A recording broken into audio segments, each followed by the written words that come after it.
Hello friends, welcome to my channel. Why not 175 అంటూ ఊరు వాడ ఊతర కొడుతున్న ముఖ్యమంత్రి వైఎస్ జగన్మోహన్ రెడ్డి గారు తొలిసారిగా నిరాశపూరిత స్వరం వినిపించారు. 56 నెలలుగా అధికారంలో ఉన్నాను, నేను బెటర్గానే చేశానని అనుకుంటున్నాను, ఎలాంటి విచారం లేదు, ఇప్పటికిప్పుడైనా సంతోషంగా దిగిపోతా అని వ్యాఖ్యానించారు. పథకాల పేర్లు, అమలు తీరు మార్చి బటన్ నొక్కిన ప్రతిసారి సొంత పత్రికకు కోట్ల రూపాయలతో ప్రకటనలను గుమ్మరిస్తున్న జగన్ తాజాగా ప్రజాధనంతో మరో ప్రచార జాతర మొదలుపెట్టారు. 4 కోట్ల ఖర్చుతో తిరుపతిలో ఎడ్యుకేషన్ సమ్మిట్ పేరిట 2 రోజుల చర్చా వేదిక ఏర్పాటు చేశారు. ఈ చర్చా కార్యక్రమం ఏర్పాటు చేసిన ఛానల్కే 3.5 కోట్లు చెల్లించినట్లు సమాచారం.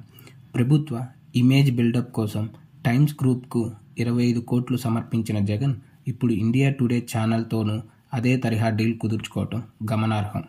బుధవారం 2వ రోజు జరిగిన ఎడ్యుకేషన్ సమ్మిట్లో సీఎం జగన్ పాల్గొన్నారు.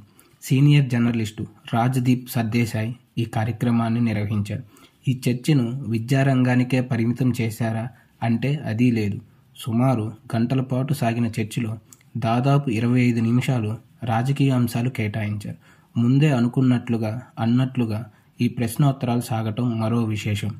మీరు మళ్ళీ అధికారంలోకి వస్తారా అని రాజ్దీప్ సర్దేశాయ్ ప్రశ్నించగా, hope is stronger then reality, వాస్తవం కంటే ఆశ నమ్మకం బలమైనది అని జగన్ వ్యాఖ్యానించారు.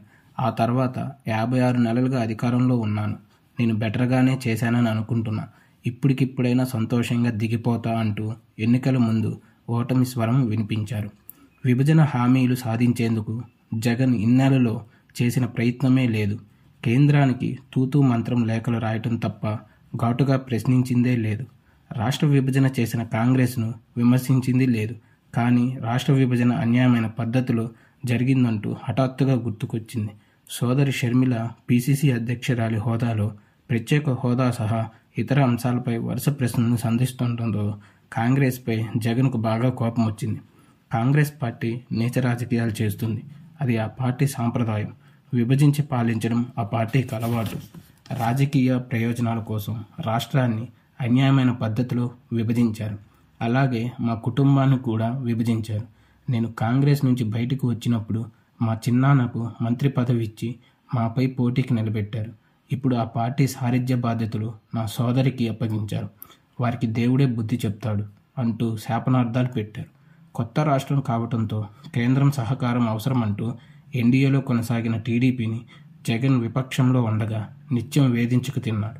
ఇప్పుడు మాత్రం తాను రాష్ట్రంలో అభివృద్ధి కోసమే కేంద్రంతో సఖ్యతగా ఉన్నట్లు చెప్పడం గమనార్హం.